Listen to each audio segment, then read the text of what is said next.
Good evening. It's 5:30 PM on Wednesday, October 16th, 2024, and this regular meeting of the Sandpoint City Council is now called to order in council chambers at 1123 West Lake Street, Sandpoint, Idaho. For the record, I'm Mayor Jeremy Grimm presiding. Also present are Council President Deb Rule, Councilors Joe Aspiro, Justin Dick, Kyle Schreiber, and Rick Howarth. Council Pam Duquette is absent. Under the city's adopted code of ethics and civility, as the presiding officer, I'm to identify the law enforcement personnel serving as Sergeant at Arms at this evening's meeting. Tonight, we have Lieutenant Chamberlain in the back. Thank you, Lieutenant Chamberlain. If everyone will please stand, we will recite the Pledge of Allegiance. Pledge allegiance to the flag of the United States of America and to the republic for which it stands, one nation, under God, indivisible, with liberty and justice for all. Guess you're always. Yeah, right. I'm almost crossed out. See how it goes. First, announcements and reports. I guess I'll start. I would like to apologize to council members and the public for a procedural mistake at the September 18th council meeting. After 48 minutes of discussion on a decision to authorize a grant application to the state of Idaho for a bicycle pump track at Traverse Park, I incorrectly attempted to use a procedural process to call for the question, which as mayor and presiding officer, I have learned that I have no authority to do. I want to express my sincere respect for each council member's individual vote as an elected official. My attempted action was focused on what I perceived as beating a dead horse, and I was attempting to run an efficient meeting. These meetings are business meetings where a vote represents your opinion and perspective. Although I'm supportive of a brief explanation or commentary on why one may vote one way or another, I believe that your voice is your vote is your voice, and making sausage on the fly or attempting to amend published agenda items through lengthy expressions of objections is often inappropriate and at times legally questionable. This was the situation on September 18th when on the fly it appeared that there was a desire to revise the published resolution in support of a pump track grant application to some other project that was perceived as more appropriate by some. This would have been inappropriate as such an alternative project had not been publicized or agendized. Upon becoming aware of my procedural mistake, I requested that staff arrange a workshop on procedural process training, which will take place October 30th. I hope this training will be informative and help this body in future meetings. Again, my intent was to move the meeting along in the interest of time and respect for staff and council. Whereas I stated, I believe that the votes to move forward with the grant application were apparent and that council members had been granted sufficient time to speak and ask questions in order to inform their vote. I apologize for my misunderstanding of the rules. I recognize the desire to fully vet, discuss, and work through questions and decision points, and will work to improve my role as presiding officer in the future. In conclusion, I will be working tonight further to improve our meetings by following the general parliamentary procedures, which include asking to be recognized by the chair before speaking, acting once recognized, and being patient while the chair confirms that others don't have a question before speaking a second time. I also want to, in my role as the Public Works Director, before I call the rest of the staff up, I want to provide the council and the public on numerous updates to work in progress in the city. First, we have concluded recent construction projects. These include Fur Street rehab paving that's closed out and the North Boyer Chestnut water main replacement. I just want to congratulate staff on their professionalism and smooth project management. This is a testament to their skill and quality control that we have in-house.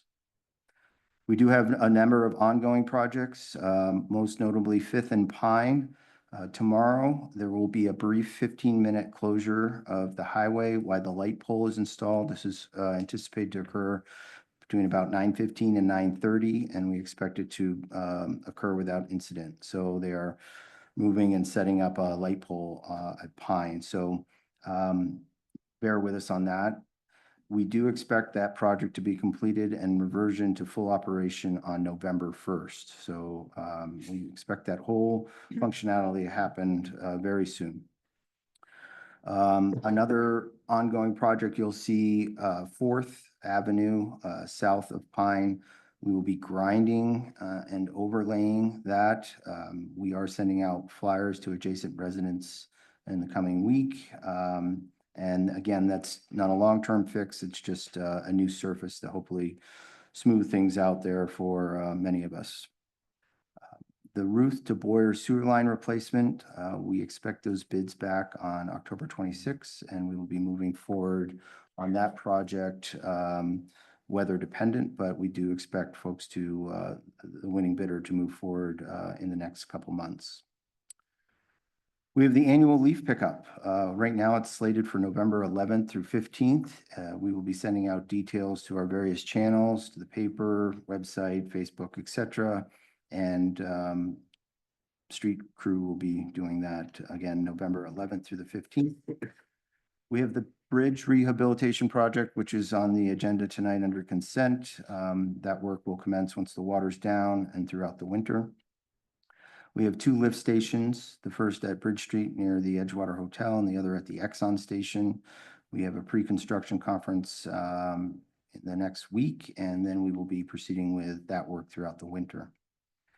Our Fun Durapatch machine was out for the last time yesterday for the season. We're going to button that up. Just that tack oil is hard to maintain over the winter, so we got a lot of patching accomplished this summer. We learned a lot, and I learned some things yesterday thanks to some good public feedback. The crack sealer is going to be arriving next week or two, and we will be running around with the crack sealer to do some further maintenance before the snow flies.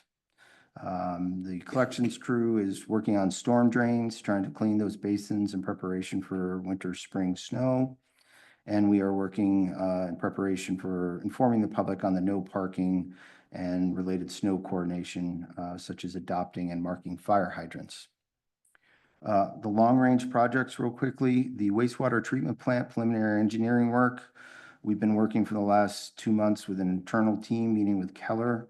We've been doing extensive reviews of the site, infrastructure, flows, process, forecast, and more. In November, Keller will be providing the council with an update of that process and progress. Due to a lack of a qualified public works director, which I'm not, we will be bringing on a engineering consultant to represent our interest in this, just to make sure that the information and confirm the information Keller's providing to us is legitimate, of course, and best practices. And we are tracking on that project for a letter of intent to Idaho DEQ by the end of the year. So you will be updated in November on the status of that project. Please let me know if you have any other questions. A couple other ongoing long-range project. You remember Great Northern, the Chrissy grant for the railroad crossing elimination. We do expect to hear in late October, early November on our first submission for $23 million on that grant. If not awarded, we still have a second grant that we expect to hear from in late January for the same project in the same amount. So you will hear instantly if we are successful in either of those. I will text you. This downtown city parking lot, we were working with reconfiguration and rehab of that with urban renewal. The initial thought right now is to relocate those entrances onto Third rather than on Church and Oak. So that will make for less pedestrian conflict. We expect those designs to be approved and working through Sura and to get that work done by Lost in the 50s. Additionally, Sura Phase 3, that is from Bridge Street down to Superior. That is expected to go out to design for proposal for qualified firms in the next month or so. So we're going to get working on that this winter, that design. The hole in the ground, Bridge and First, we are working with the owner and engineers. It appears that we're aligned for bringing that sidewalk and constructing it all the way actually past those pilings and removing those pilings. The issue there was trying to come up with a seamless border so the developer can then proceed vertically on that. Cedar and Division, well, Cedar Street from Division to Lincoln, that's a big project for this upcoming year. We're currently working on the survey and all the control points for design. Holly and city crew will be doing some design outreach workshops to adjacent neighbors in the community that'll take place at the library in the coming weeks. We're going to do door hangers on the street and then invite the public. We expect a lot of feedback on that design, and then we'll go out to contracts and bids. We'll bring that design to the council for your feedback and any public outreach comments we've had for your final consent. Couple more long range that are ongoing. Ontario Street realignment. You may recall, we are working on that design this year. Sand Creek Water Treatment Plant, we are currently backwashing or emptying out the backwash pond. I saw some photos. That was last done in 1996, and there's literally 15 feet of, I guess, stuff in there. So it's pretty amazing what they're taking out of there. For those with questions about the snow blower, you'll recall we had a failure of the motor last year. This is the one that sits on the front of the loader. We did replace that and have tested and reconfigured that snow blower. So I think we're all set for the winter. And then finally, we do have a very large 800 kilowatt generator that is going to be delivered to the water treatment plant. We're currently working on pouring a pad for that so that can be placed once and won't be moved because it's going to take a large crane. But the actual hookup will be months away due to backlog for the electronics, but that will, once online, give us full redundancy at the water treatment plant in the event of a disruption to power. So with that, I'd answer any questions if you have public works related questions or other questions. Otherwise, I would turn it over to council for any announcements. Thanks for your time. Go ahead, Council President Rule. Mr. Mayor, if I may, I was wondering if we've started to educate the public, specifically the trucking public on Fine. the truck route. So we're soon, I'm sure, going to be opening Pine Street. Yep. And I think offense is better than defense. Yes. So on that subject, I spent some time with Chief Kuhn and Holly this week. The general approach is going to be enforcement without tickets and fines, sort of educational enforcement for the first month or so. We talked about sending flyers to the Laclede Mills, to the Priest River Mill, obviously to our local trucking organizations.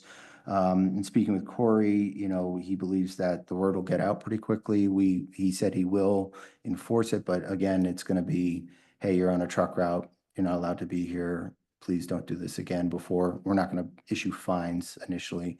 If we get feedback from those trucking entities, we're certainly willing to, and we'll host a roundtable and a meeting. But right now, that's the plan, is to sort of a soft enforcement, post it on the byway, posted on the entrance to Pine, and just seek a compliance by education. So will there be a one-time get off free? Or, I mean, are we going to track that so we know if there's multiple offenses? Because I assume, and I am just assuming, that when a warning is given, there's some kind of record. Again, in talking with the chief, it was, enforcement through education, not to come out with a big hammer and freak people out on day one. So the exact timing of when we transition to fines is yet to be determined, but right now I assume that they track who they are giving warnings to. Officer Chamberlain, do so you I have any guess idea? my request would be that we have a formal written warning for a first offense, and then it moves on to a fined offense after an individual person is given their written warnings, instead of being a verbal warning, and then we don't know how many verbal warnings go out before a written warning's done. Yeah, for repeat offenders. I Yep. think it needs to be a written warning with no fine the first time, and then thereafter, they need to be fined. Thank you, Council President Rule. I will visit with the chief and update you Thank if you. there's any concerns. Other council questions regarding my announcements or if not, are there council? Well, let's just leave it at that for now. Yeah, Mr. Mayor, just a couple things to touch up on that. We have a few distributors that come and sometimes they have different truck drivers and it may be the same company, but different truck drivers, they get really confused. So just a consideration when Yeah. we're enforcing. But Local deliveries are allowed. It's the through trucks. mhm. But I agree, if each individual should get an individual warning, it shouldn't be per company. That's not what I was saying.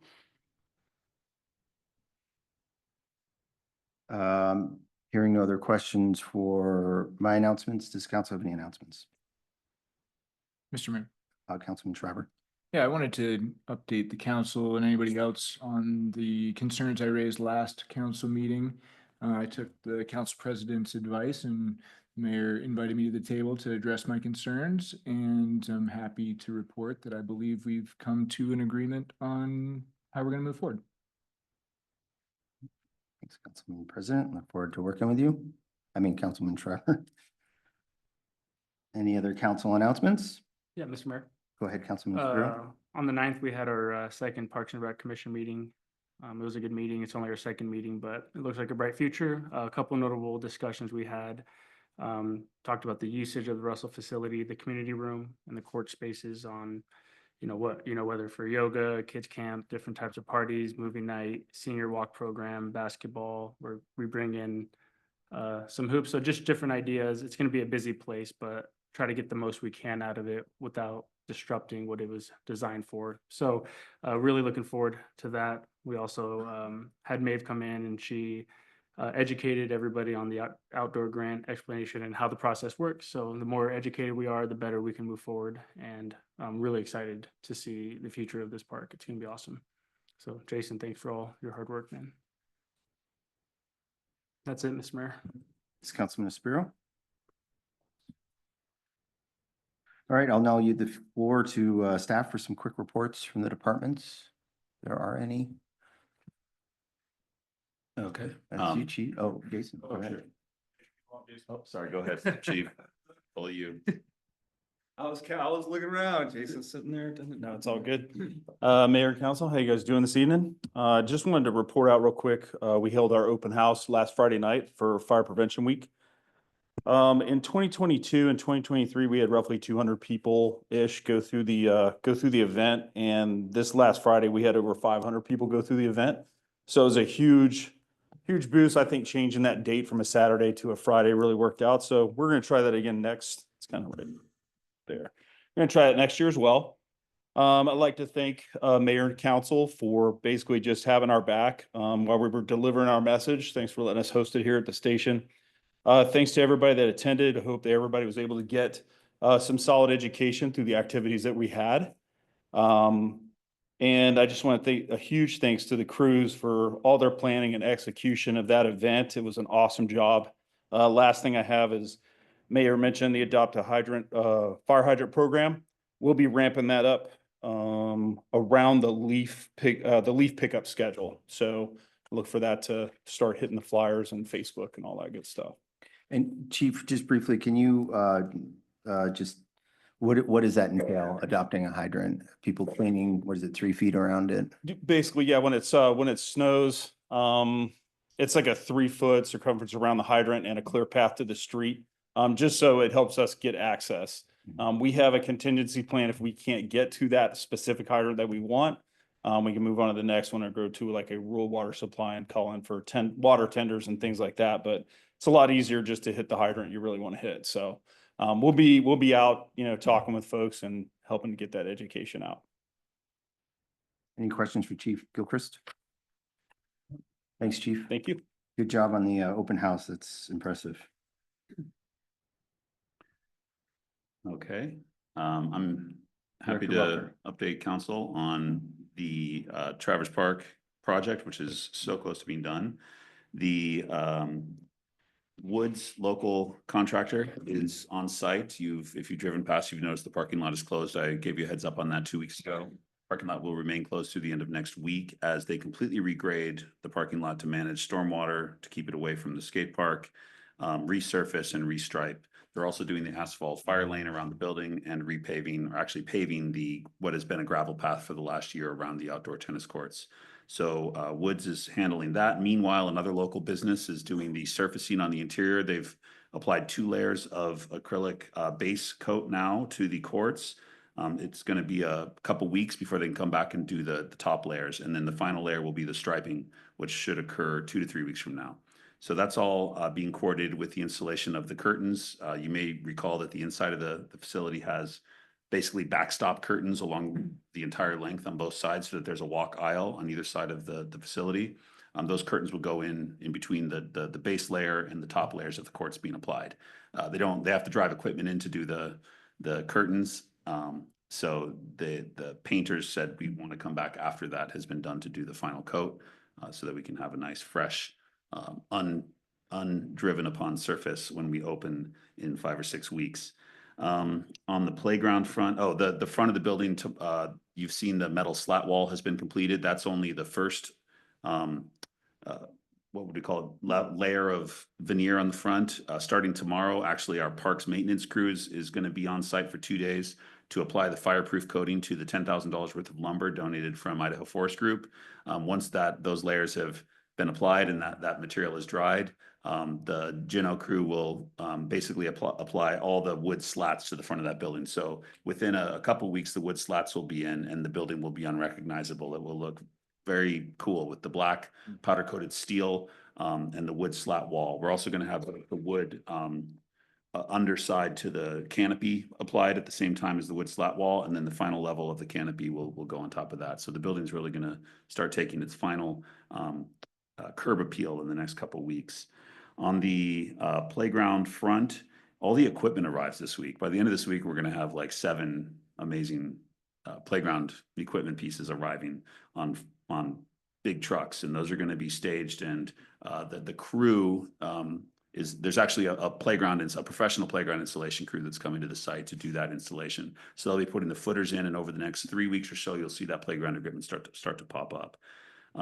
Along with that, the surfacing, all the safety surfacing will be installed as well. The curbs have all been done, the concrete curbs surrounding the play areas. So the whole playground is now defined. If you are able to walk onto the softball fields and look through the fence, you'll actually see the final shape of the playground has now taken its form. The cougar and bear sculptures that were donated arrive tomorrow. They won't be installed right away, but in the next few weeks, those will get placed in their permanent home. And next week, Dewdrop, which is our landscape contractor, will arrive on site and begin with the landscaping for the building and the playground. And just to remind you, that's 88 trees that are going to be installed. We've brought about 125 boulders into the location that are kind of staged and waiting to be placed.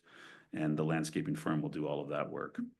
Also, just to let you know, to keep costs down, parks maintenance crews are dedicating about 2 weeks of labor time to workers full time for the next 2 weeks, starting next Monday, actually starting tomorrow, because they're also doing the wood slats. And that's saving us several $1,000s in labor costs because we're able to employ our parks crews towards that effort. So it's way cheaper to have our own crew do some of this work than it would be to hire the outside contractors. On the staffing front, I cannot wait, absolutely thrilled to have Daniel Luvisi, our sports facility supervisor, starting on Monday. I'm really excited to download to him during his onboarding all the progress we've made with the user groups in the community, and hopefully within a week or 2 of that time, introduce him to some of our key partners like Stefan over here, who's been an invaluable consultant for the last year. Katie Bradbury and I have been doing outreach ourselves. We've been in the end of season social gatherings for the Panhandle Pickleball Club, for the Sandpoint Tennis Association. And Katie and I both attended the Oktoberfest party at Matchwood on Saturday to promote the James. I didn't even tell Jeremy this, but we had a tent set up, and we were there handing out registration flyers and membership information for the James E. Russell Sports Center. So we've been hustling, trying to spread the excitement. And I can tell you the pickleball party last weekend, the level of excitement was kind of really rewarding, and it got me really excited to see this facility starting to be used. We are still aiming for a ribbon cutting on Thanksgiving morning in conjunction with the turkey trot. I really would love if all of the council members could be there. Jim Russell will be in town for that. Ginny Russell will be here. And we have no reason to believe we will not have our certificate of occupancy before that date. But I am, again, not supposed to make any promises. So no promises, but keep that morning for the turkey trot free. And I hope to see all of the council members there. Thanksgiving morning. Yeah, I think it's going to be at 11 o'clock. We're coordinated with the YMCA in that effort. That's a food drive for the Bonner Community Food Bank as well. So bring your canned food. That's your entry fee. Cool. So the turkey trot's happening, whether the building's open or not, but we hope to do the turkey trot from the front of the building. Okay, that's it for me. Any questions for Director Welker? Mr. Mayor? Council President? Just quickly, do we, you probably can't make promises, approximate date for playground open? Because I've been asked several times. The playground will be open by the time the facility opens, so end of November. Okay. Yeah. Thank you. The one thing we do know is that we don't have to have all the landscaping done in order to occupy the building, but we hope to have all the landscaping done by the time we occupy the building. So there might be a little bit of landscape work still happening at the end of the month. Okay. Thank you. Thanks, Director Welker. Any other staff want to make an update? Not, we will proceed then. Next, we'll proceed with the public comment portion of the meeting. If you wish to speak and haven't yet completed the sign-up form, please do so and hand it to a staff member at the back of the room. If you'd like to speak on any item included on this evening's agenda, now is your opportunity to do so. For purposes of general public forum, you're also welcome to comment on any topic pertinent to the city that is not included on the agenda.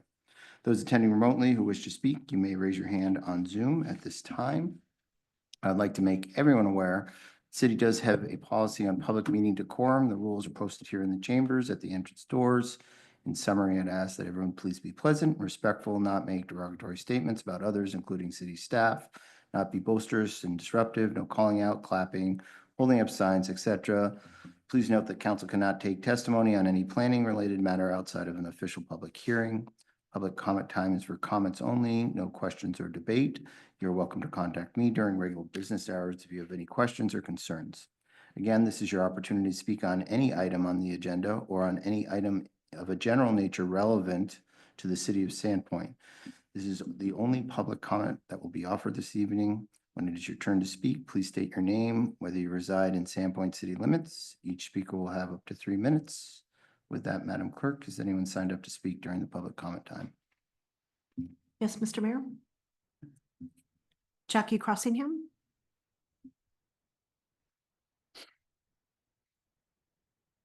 Good evening, Mr. Mayor and Council. I am Jackie Crossingham. I am a resident of the city, and I want to thank you first of all for your work on Fur Street. That's one I travel often and really appreciate the upgrade on that. But I'm here on behalf of Sandpoint High School this evening. I'm the principal there, and Athletic Director TJ Clary would have been here this evening, but he was down in Lewiston as our ladies soccer was qualifying for state tournament. So they were winning 3-0 when time I came in. So I think things are looking good.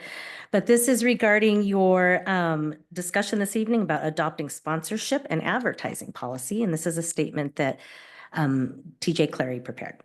Sandpoint High School has a great relationship with City of Sandpoint, and we thank Jason Welker, Mayor Grimm, and everyone else at City Hall for working well with us. This new ordinance allows for a business to partner with SHS and the City of Sandpoint. We have the opportunity to partner with STCU, who donated a beautiful video board for our gym.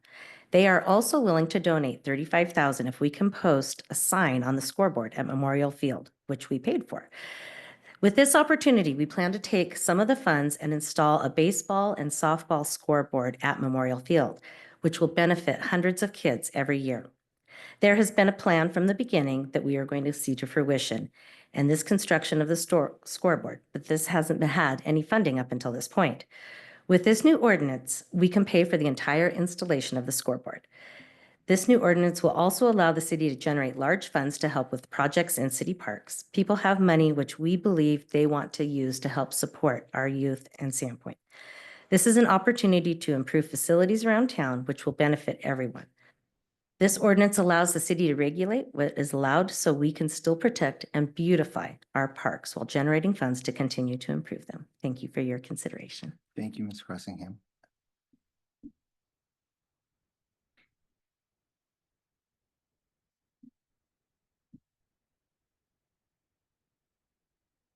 Mr. Mayor, if I could just provide a reminder to those participating on Zoom that this is your only opportunity to speak this evening. This is public comment time for all items on the agenda.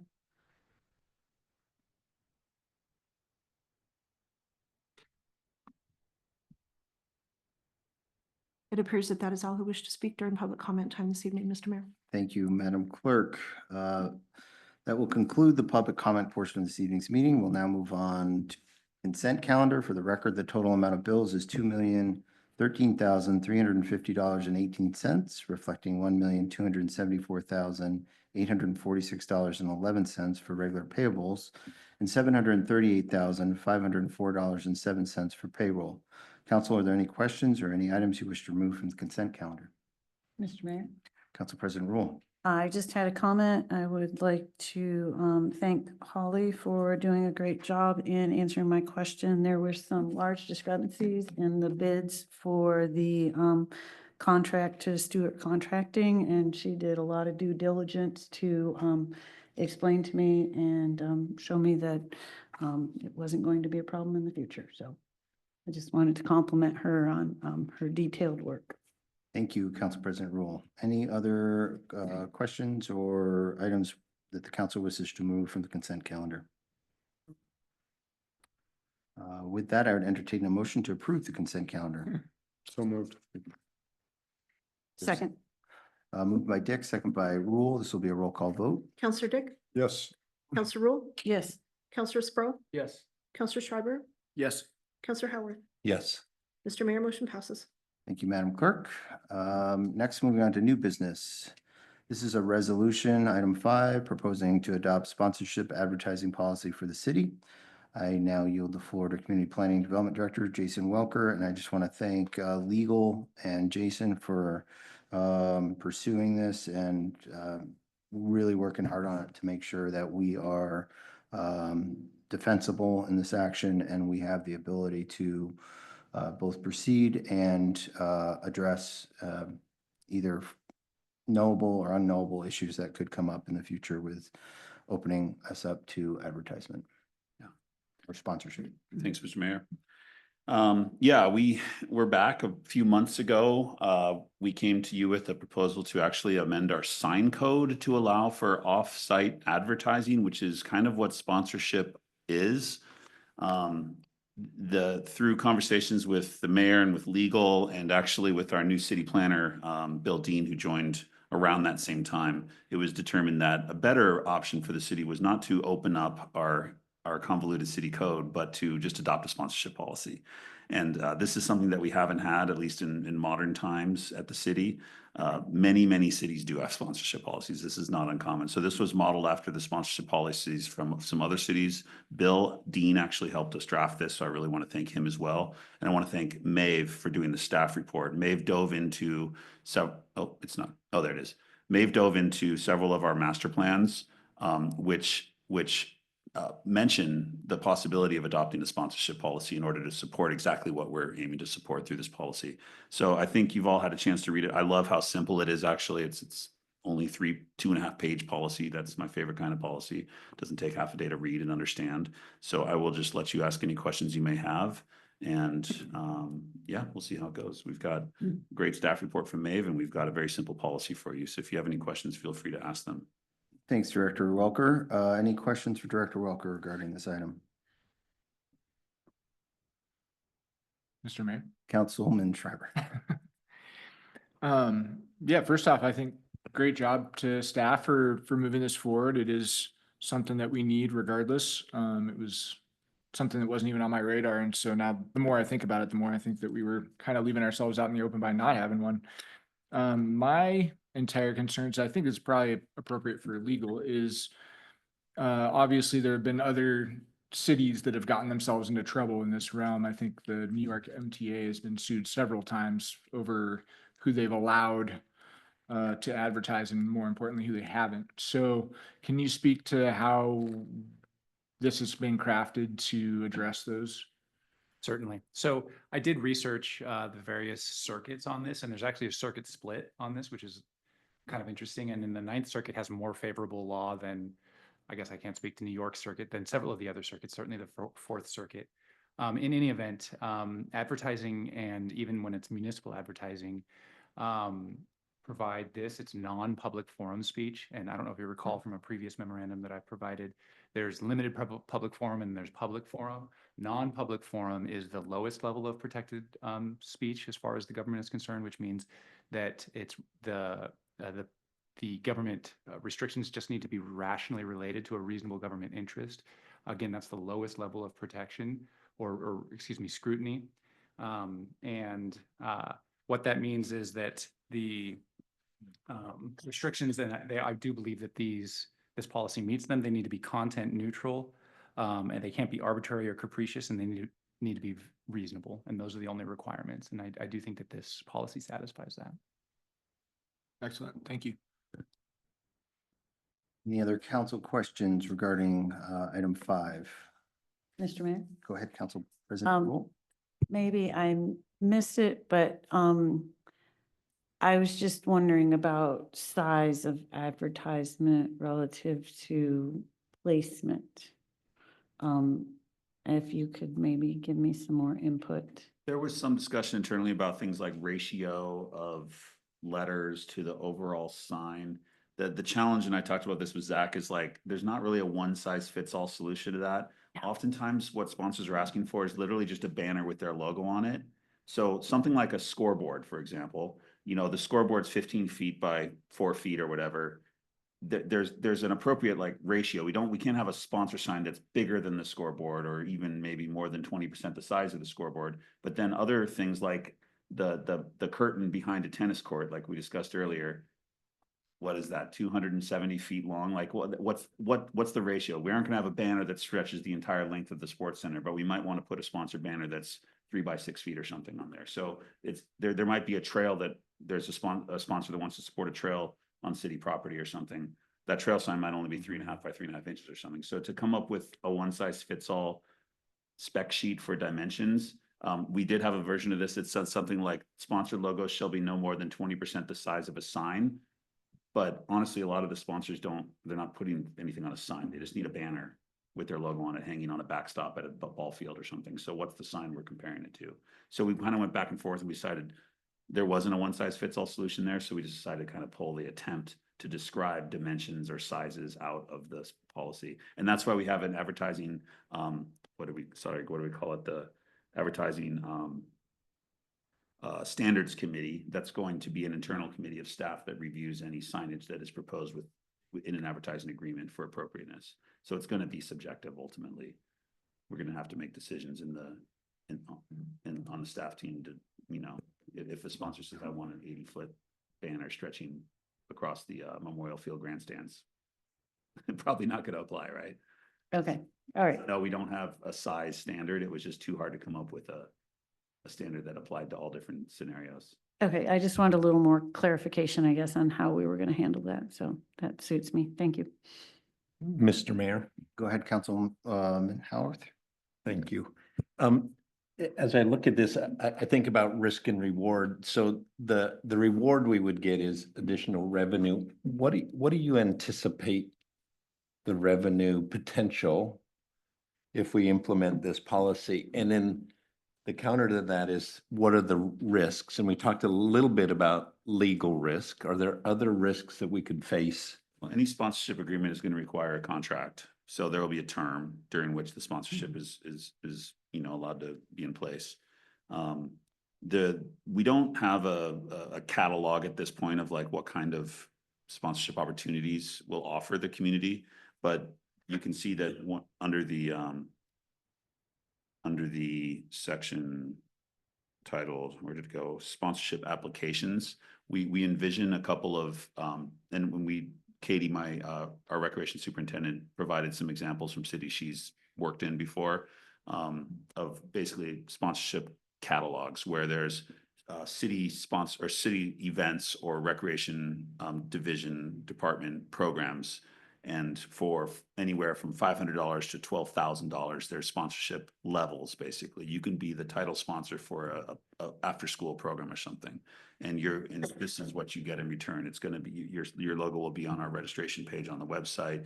You'll have a banner on site, and here's what you give us in return. So that's one way to go about it. There's also the opportunities for unsolicited sponsorships and donations from individuals, foundations, or companies. And not all donations are going to be considered a sponsorship. If there's a donation that there's not any sort of recognition acknowledged, that falls out of the realm of this policy. But anytime somebody says, "Hey, I want my name on X, and I'll give you this much," we are able to consider that, but we don't have to accept any sponsorship offer or donation offer. We have the policy to fall back on in terms of that process and procedure. So the risks. I mean, other than legal Other than legal lawsuits. risks, you know, I guess that's something I haven't really thought too much about. There's just some unknowns at this point, so I'd have to think about that and get back to you, and maybe that's something we need to think about as a team. What are the risks? Do we have any benchmarks from other cities around that have implemented this? What kind of revenues that they might see from? Katie's worked at our recreation superintendent has worked in cities, and she could give us some numbers, but she's, basically we're talking the ability to provide additional staffing support for programs is something we're looking for. A lot of our programs are run literally by our recreation superintendent through a sponsorship model. We could afford to hire more program support. It might also mean better equipment for programs that we offer. Could cover the lease rates at the fairgrounds, for example, for a volleyball program. If we had a sponsor for our adult co-ed volleyball program, we pay a couple $1,000s to rent space at the fairgrounds, that we could get that cost covered, which frees up more funds for other great programs that we can offer. And as an example, Councilman Howarth, I believe there's a potential sponsorship just for the James Russell Center that is worth $40,000 in equivalent nets and paddles and balls and things. Yeah, I didn't want to give too many details on that because that deal will probably be brought to you at a future council meeting. But yeah, we have a very, very generous sponsorship opportunity at the sports center to basically relieve the city of $40,000 worth of equipment purchases that we'd otherwise have to do. Nice. And just one last question. Does this policy limit sponsorships and advertisement just to Sandpoint entities, or could outside of Sandpoint entities come in and use this sponsorship opportunity as well? Was there language limited to only Sandpoint companies? I don't believe it. I didn't see it in there, and that's why I asked the question, but. No, I don't believe it limits it specifically to Sandpoint companies. Okay. Thank you. That could be problematic if it did. Mr. Mayor. Thank you. Go ahead, Councilman Espiro. Again, maybe I missed it as well, but some concern, is this limited, let's say religious groups or political groups wanted to? That was under limitations and restrictions. Okay. Yeah, Number 7. yeah, called out. They can't support or oppose any religion or religious belief. Is that number 7? Mhm. Okay, thank you. Any more questions from council? Mr. Mayor, Go ahead, Councilman Shriver. is there going to be some sort of competitive bid process in the event that more than one sponsor wants, or more than one company wants to take a sponsorship? In short, yes. In some form or fashion, yes. Has that been quite figured out, like how that's gonna work yet? Not entirely. Okay. But there is going to have to be some type of competitive process. Okay. Mm. Thanks. As far as this policy is concerned, Councilor Schreiber, the question to that is answered in the advertising sponsorship application section, where the last sentence of that section, it says the city, assuming that situation occurred where two potential sponsors or advertisers wanted to occupy the same space, the city essentially reserves discretion to deal with that as it comes. And that's kind of labeled in that section, so. Okay, thanks.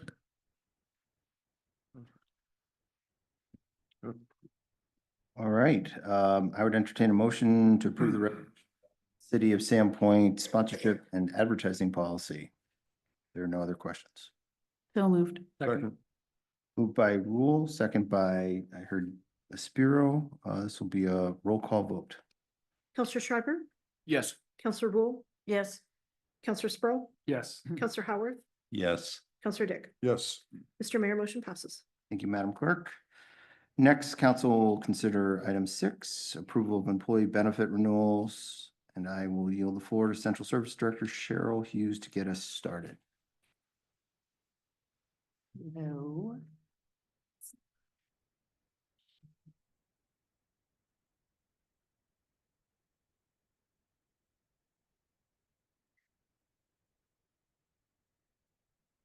All right, so we bring before you this evening the annual renewal of the 2025 employee benefits, contracts, and insurance policies.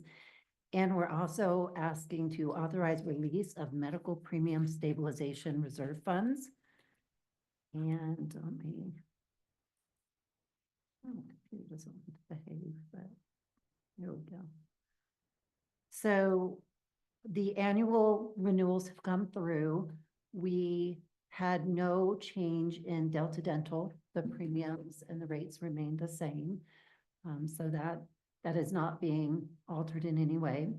We entered into multi-year agreements with VSP for our vision insurance and life insurance. So there's no premium increases. Those rates are locked in. And now that brings us to Regents for the medical.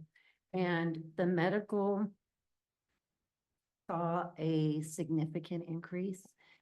Autumn Porter with Taylor Insurance is here, who's going to kind of explain the utilization and how that impacted our rates that are being brought forward.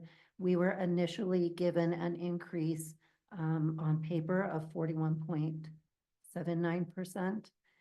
Regents came to us with a 32% increase renewal. And upon negotiating with them further, we were able to get them down to 25% for the premium increases.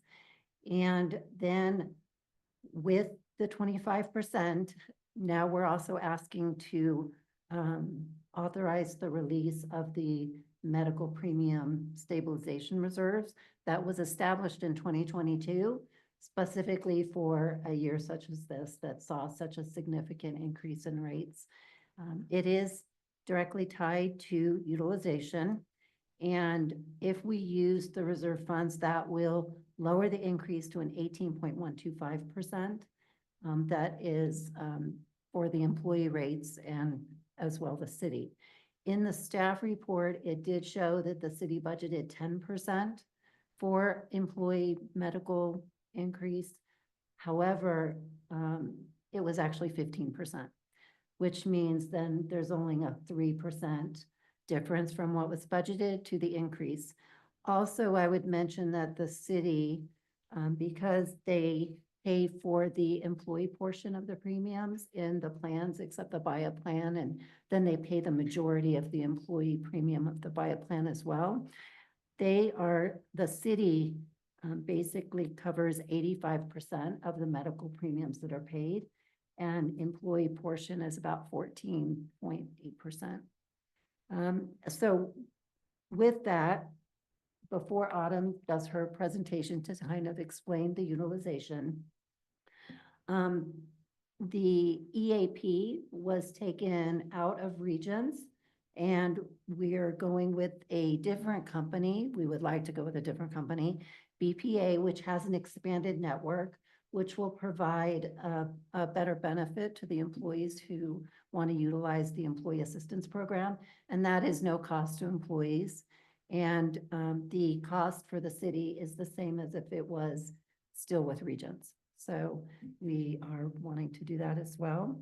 And so with that, I believe I'm ready for Autumn to come up and give her portion of the presentation.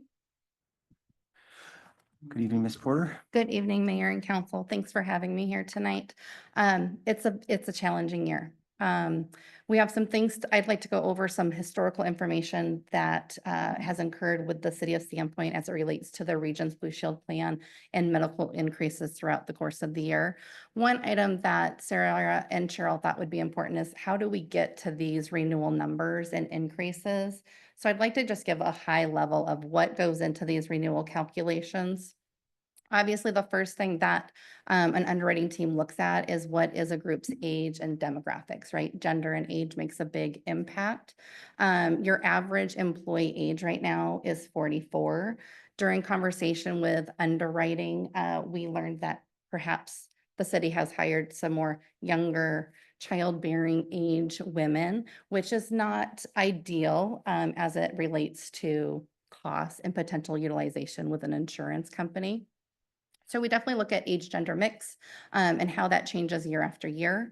We also look at your utilization. So utilization is the amount of your premium that is being paid for claims, right? So premiums come in, we pay claims as they go out. Part of our contract with Regions Blue Shield is called the 50-50 share plan. That agreement allows us to receive a high-level utilization report on a quarterly basis so that we kind of know how are those premiums being collected and the amount that's being paid out. So we receive those 4 times per year. I'm going to share those with you tonight. We also look at the medical trend, right? So just like everything else, there is a medical inflation and trend. During our meeting with Regions, our underwriter projected our medical trend or projected claims inflation at around 8 to 9% for medical and 13% for prescription costs. Prescriptions are one of our leading utilizers and drivers of cost increases for health insurance. We also have fixed costs that come out of our paid premium. So fixed costs are going to include our administration. So that's basically everything that goes into our administration of our plan, right? It's enrolling people, sending them ID cards, processing claims, issuing explanation of benefits, prior authorizations. That all comes into administration costs. There's also taxes and fees with part of the Affordable Care Act, the PCORI fee. There's some immunization fees that we're required to pay. In addition to the fixed costs or administration, we also have a pooling charge. So a pooling charge is a set fixed dollar amount, which currently the city has set at $125,000. That is basically a safety net. So if you have an individual that crosses that threshold of paid claims over 125,000, it does not negatively impact your utilization. What we did learn during our meeting with Regents, because we don't get exact numbers due to privacy, we just get high-level overviews. But we have several people at the city, whether it's employees, spouses, or dependents, that have very high claims, but they are not meeting or exceeding the pooling charge of $125,000, which means all of their claims are being calculated towards the city's utilization. So I would say those are the 4 or 5 key points that make up how the underwriting team, whether it's with Regions Blue Shield or another entity, populate a group's premiums and potential increase for the following year.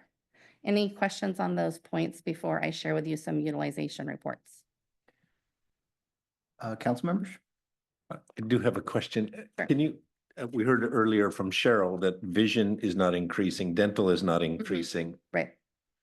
Why are those not going up if part of your justification is inflation in general? Right. So a couple of things. So our dental plan is self-funded. So we pay an administration fee to pay claims and process. And then for actual claims being paid, we are self-funded. So when reviewing the reports, our dental utilization actually went down, I believe, roughly 10% from the previous year. So that could be just because more people are actively using their dental on a routine basis. And so with doing that, sometimes we don't have these spikes and valleys, right? The other thing is that dental is pretty stagnant. You guys have a rollover plan. Even if somebody has the maximum value of the rollover plan, which is a smidge over 3,000, it's highly unlikely there's a lot of people meeting that threshold each year. And so you have to also correlate if the threshold or out of pocket is 3,000 versus potentially hundreds of thousands in medical, it's hard to make that correlation. The vision is not increasing at all this year because we entered into a 2-year contract. So could we see a blip next year? Possibly, but those premiums are pretty minimal, right? A vision plan's roughly $10 per month. And their exposure is quite low compared to what we see with a medical plan. Thank you. Anything else? I have one, Mhm. Ms. Porter, the fixed fee percentage, Mhm. if you go back up, that's talking about. It's roughly administrative- 25%. Can you just explain, is that a fee to Taylor Insurance? Is that a fee that the insurance company charges? That is what, so let's say a premium is $100. Mhm. They're taking roughly 25% of that $100 Mhm. for administration and pooling costs. And when you say they, you mean? Regions Blue Shield of Idaho, or any carrier that you were to choose. Gotcha. Thank you. Excellent, thanks. Okay. Any other questions before we proceed on to the utilization? Okay, so the city of Sandpoint has partnered with Regions Blue Shield of Idaho for over 3 decades. It's been a really remarkable partnership. It's a very long-standing partnership, and sometimes it's quite shocking. One thing that I would comment on is Regions Blue Shield. It's been a give and take. There are years that we've had bad years, and there's times that we have good years, and they're fair in the fact that they do give us reductions on occasion. So this is, and again, I said I was going to provide some historical data. So this is medical utilization for 2021. So when we look at this, it gives us our full months or full 12 months plus a 6-month run out. It gives us a column for their total subscribers, which would be our number of employees. Number of members, that's going to calculate not only your employees, but also dependents and spouses on coverage. Our paid premium per month, our total paid claims broken down by per member per month, and then premium paid per member per month. And then it gives us a tally of loss ratio. So in this particular year, you can see our loss ratio is very low, is 43.5%. Now, keep in mind that doesn't include what our expenditure is for our fixed cost of roughly 25%. So with this type of experience going into then the 2022 plan year, we received a 2% reduction. And we also received a refund in premium via the 50/50 share plan. And that is what established our medical stabilization reserve, which Cheryl had discussed. We're trying to release that to offset this year's renewal. So if you're not aware of the 50/50 share plan, when we do have a really good low utilization year, Regions Blue Shield keeps 50% of the excess and the city receives 50% back in those paid claims. Conversely, it is a win-win because when we're having a poor utilization year, we are not out additional funds. Like we don't have to pay that back when we have utilization over 100%. Could I ask a couple of quick questions real quick Yes, before you leave it? absolutely. Just to make sure that I understand the numbers. So we paid in $897,000. Mhm. They paid claims of 390,000. Is that how Correct. it? Mhm. So the insurance companies technically made $600,000, roughly. Well, you have to consider that the 390 doesn't include the cost of the fixed cost I and get administration, that. right? Yep. Okay. So, but take in 600,000, they have then their fixed cost. They're making money that year. Yes, they did. So. And they the- gave half of it back to us. Good. So that the ratio, the 43%, theoretically, if that was 100%, they took in as much as took our revenue, their claims would be equal, again, not setting aside the 25% for. Right. So if that loss ratio reflected 100%, they're basically out roughly 25% in all their administration and fixed costs. Yep, Absolutely get it. absolutely. Yep. What do they consider a good ratio?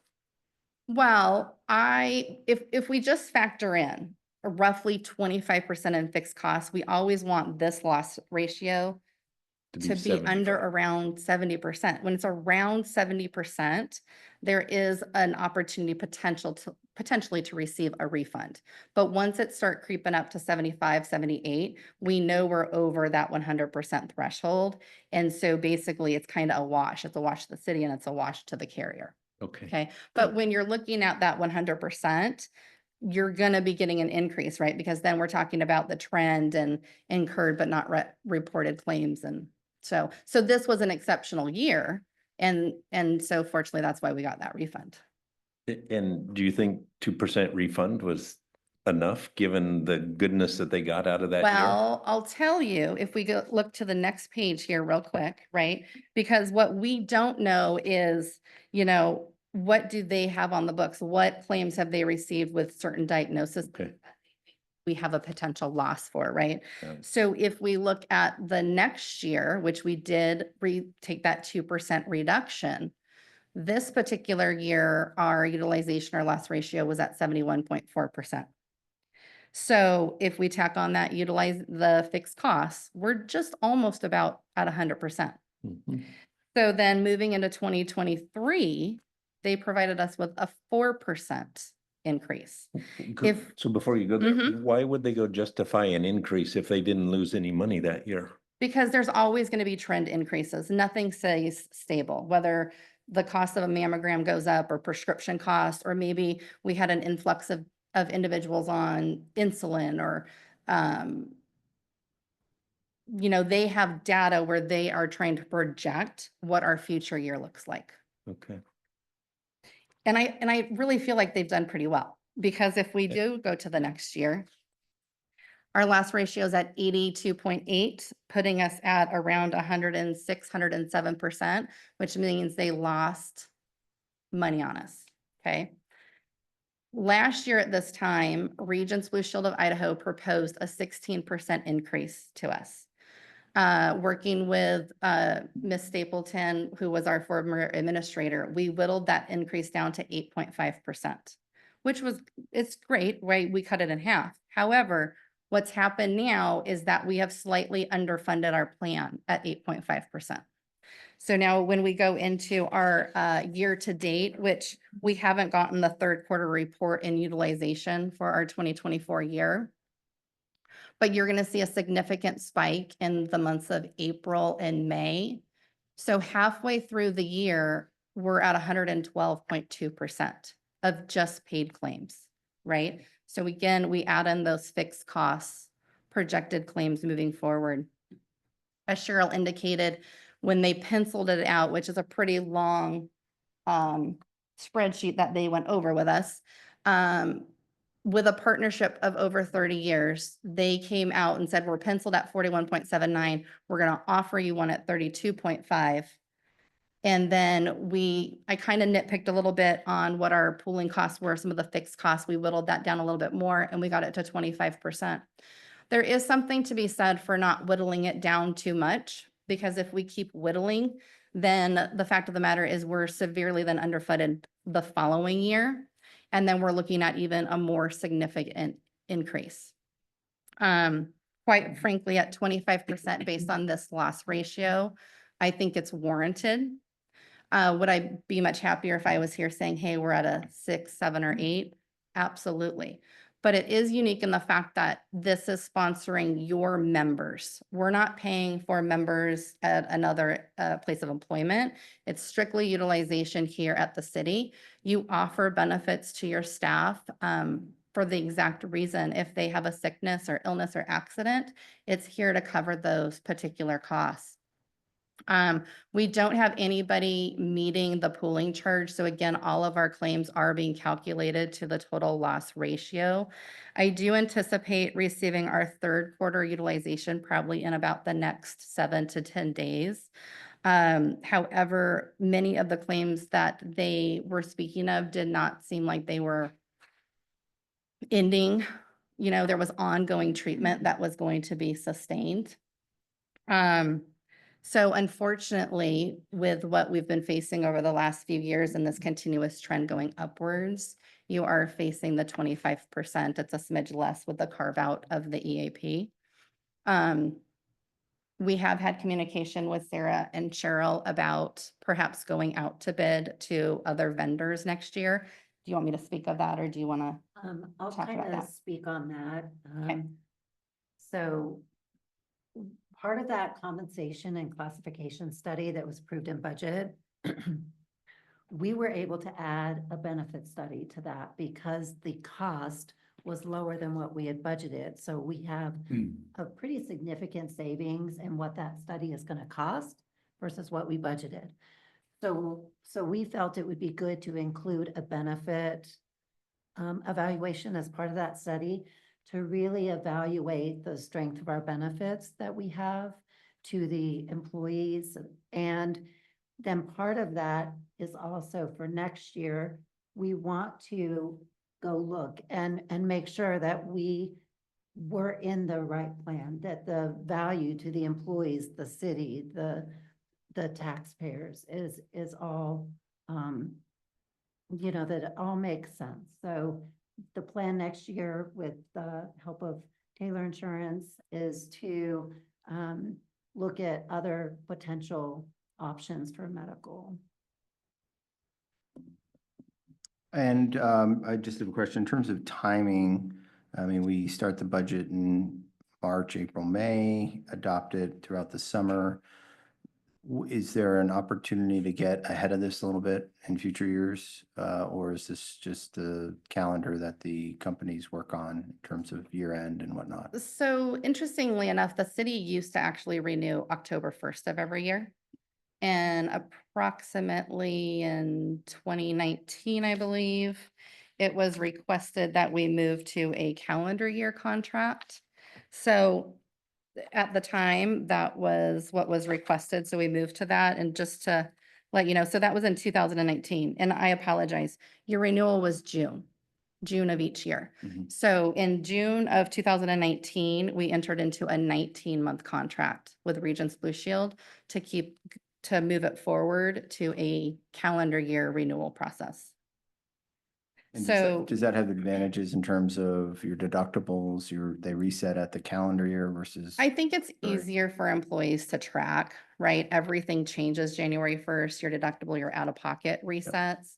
Having a renewal in June, if you had $1,000 deductible and you moved to a 1,500, you would just then be responsible for that additional $500 and then it resets again January.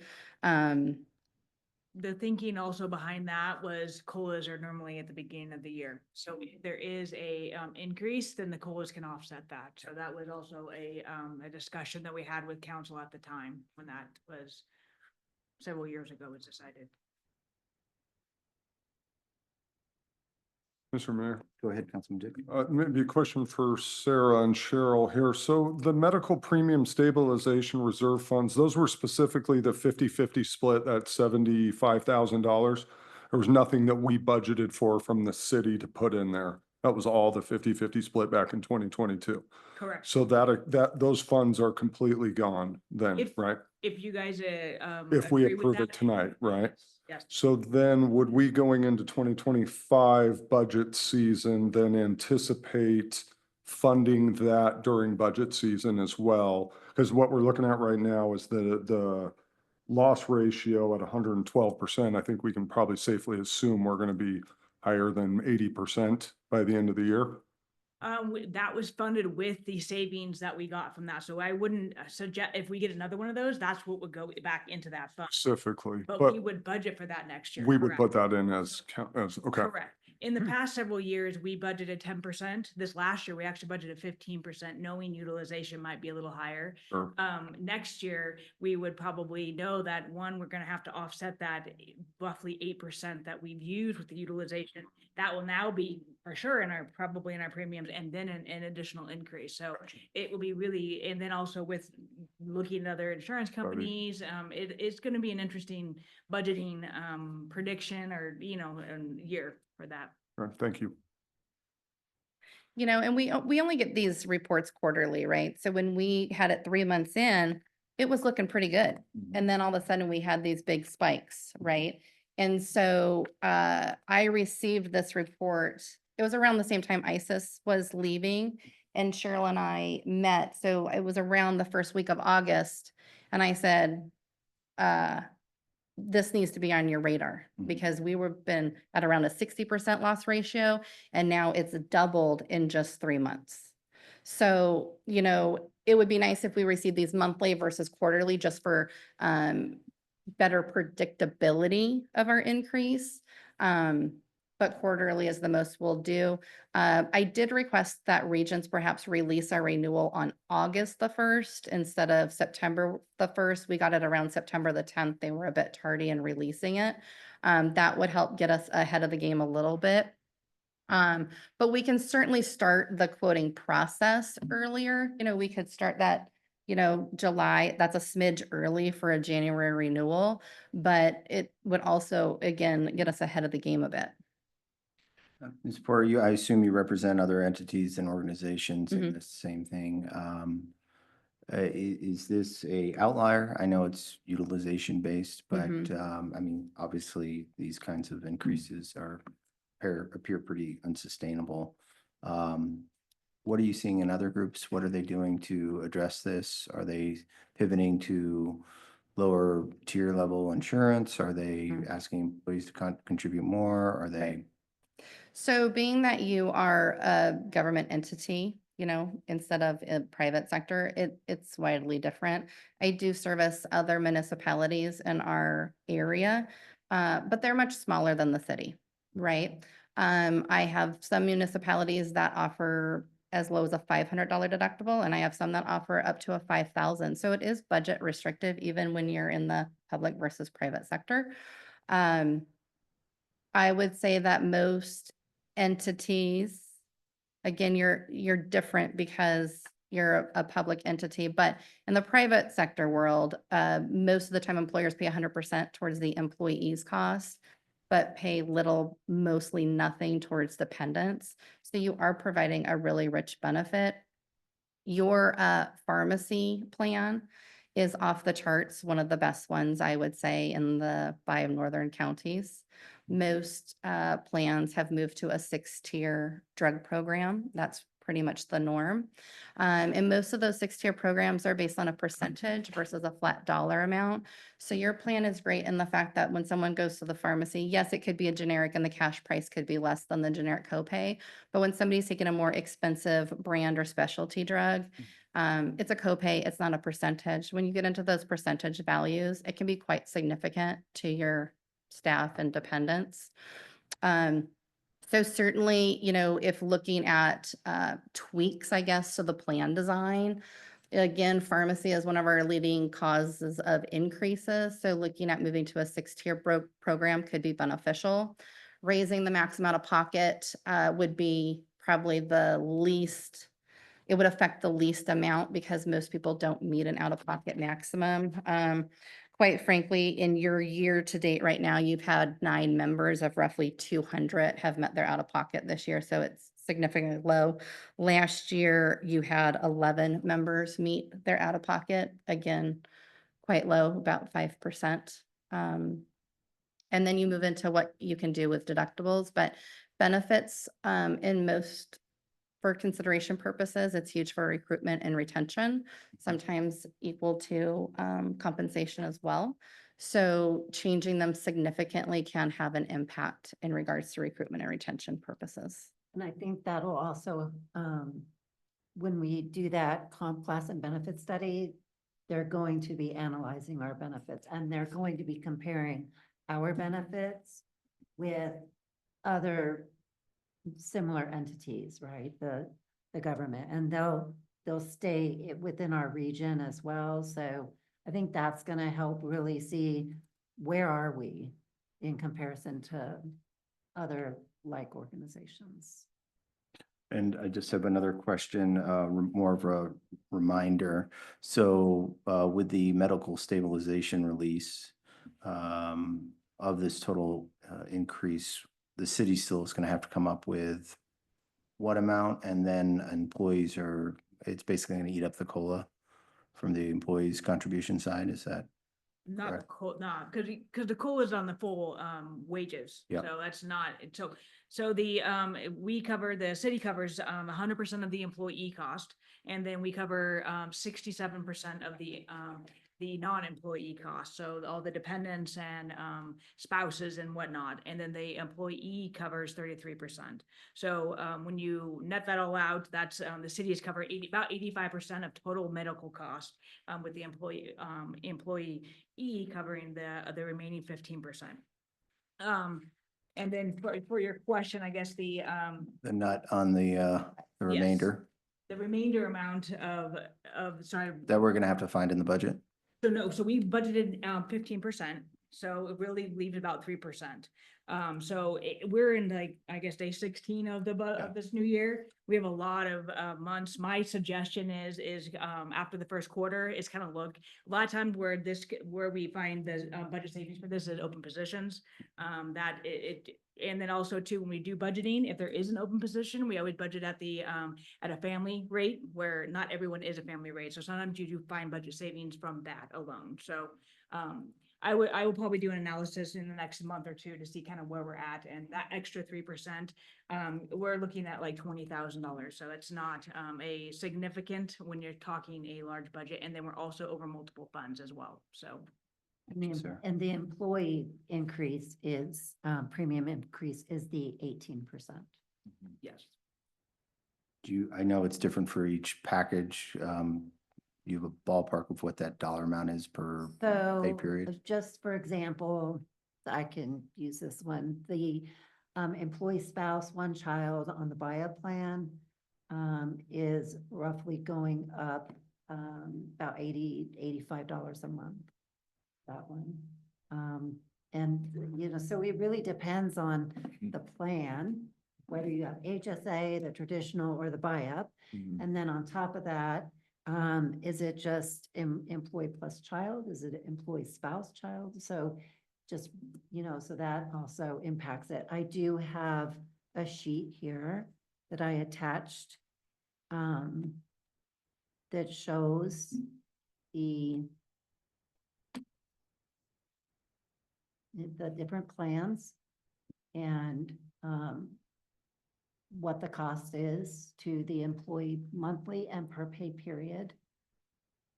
And like I said, the employee spouse and child on the buy-up plan, it's about $85 more a month. But again, it depends. I just know that one off the top of my head. Okay, well. It is, it was a difficult year with the medical and the decision-making and trying to figure this out to lessen the impact on staff. That was, that was number one, is how can we do this to lessen that impact? And the utilization, if people aren't aware, that could be a car accident, that could be a fall down the stairs, that could be a sickness, that could be lots of things that you just never know about. Yeah. Council, any other questions? I guess I just would close with saying, you know, I'm wide open to looking at other plans, providers.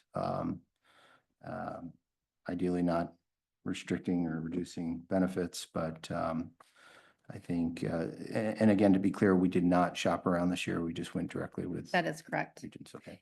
When you have a height increase, it's not necessarily an optimal time to move.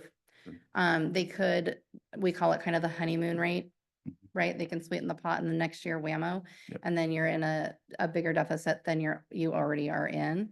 And I think marketing it next year earlier on for a full analysis is really the way to go. And we're hoping that this utilization stabilizes, right? And so looking at a stabilization, we would be better served if we have a better loss ratio, because when you do go out to bid, some plans will require just your last 3 years of premiums. To look at that. They'll request your utilization. There is a couple entities that will want to do a full underwriting, which means staff would be required to give a full medical history for themselves. That's a conversation that Cheryl and I had tonight. So depend upon how in depth we want to go when we go to market. Some are easier to go to market versus others. Requesting a full health history from staff sometimes is challenging. Autumn, when do you think the last time the city went out for competitive bid and considered other providers? I'm gonna say that it was prior to COVID, probably around 2018-ish. And do you recollect how competitive those other pricings It were? wasn't. It was a wash. Mm-hmm. You know, but you have to remember too, I mean, if we go back historically a bit further, in 2021, we had a 10% rate reduction.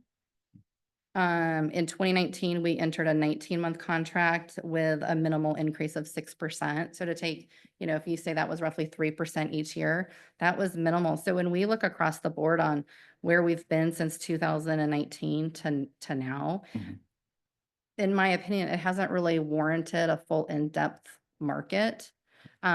Because when you have a 6% for almost a 2-year contract, a 10% reduction, a 2% reduction, a refund of 75,000, we've had minimal increases. And then, you know, last year we're at 8.5. And so Yeah. in this environment, really anything less than 10, you're pretty happy with. This is the year that kind of kicks us. We did have a year like this, probably in around 16, 17-ish. It was really hard. We did have to change plan designs and contribution levels a little bit.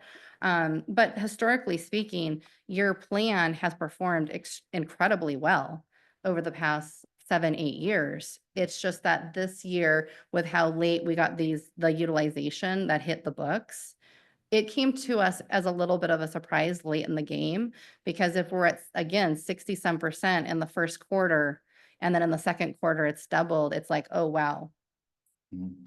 And put on your seatbelt. one last question, and I hope this isn't offensive, and I don't mean to get into your business too much Mhm. publicly, but I assume you're agnostic in terms of your personal Taylor insurance comp for one plan or the other. You're agnostic to who we deal with, or are you? No, I mean, if you leave Regents, you leave Regents. If you go to Blue Cross or Pacific Source or, But in terms of your comp? yeah, my compensation. Yeah. So my compensation is very low. I receive a 2% commission. When I spoke to our Regents representatives, they basically said, you know, you're kind of giving away your services. At Taylor Insurance, we've traditionally taken a lesser commission from our municipalities, just because it's kind of our way of giving back. A normal commission usually is around 5%. So I think that the 2% is more than fair for the market. Thanks for your transparency. Mhm. Yep. All right. I'd entertain a motion to approve the employee benefit renewal for 2025 as presented. So moved. Second. Moved by Howard, second by Rule. This will be a roll call vote. Counselor Rule, Yes. Counselor Schreiber, Yes. Counselor Dick, Yes. Counselor Sprow, Yes. Counselor Howard. Yes. Mr. Mayor, motion passes. And following the benefit approval, I would now entertain a motion to approve the resolution utilizing medical premium stabilization reserve funds. So moved. Second. Moved by Rule, second by Schreiber. This will be a roll call vote. Counselor Sprow, Yes. Counselor Schreiber, Yes. Counselor Dick, Yes. Counselor Howard, Yes. Counselor Rule. Yes. Mr. Mayor, motion passes. Thank you, Madam Clerk. With no further business on the agenda, the meeting is now adjourned at 6:53 PM. Thank you, everyone.